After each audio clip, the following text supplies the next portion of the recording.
Verifying your TikTok business account is a straightforward process that boosts your credibility and enables full access to marketing tools. Here's how to do it. Create or log in.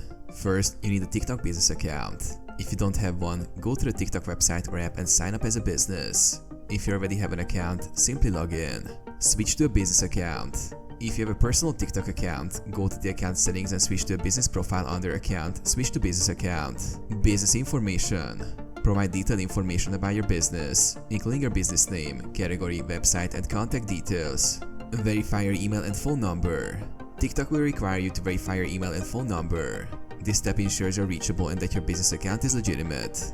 Upload documents. Depending on the region, you may be asked to submit documents such as a business license or tax ID to confirm the legal status of your business. Complete profile setup.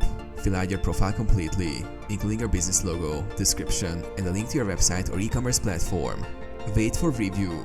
Once all required steps are completed, TikTok will review your application. Upon approval, you will receive a confirmation granting full access to business features.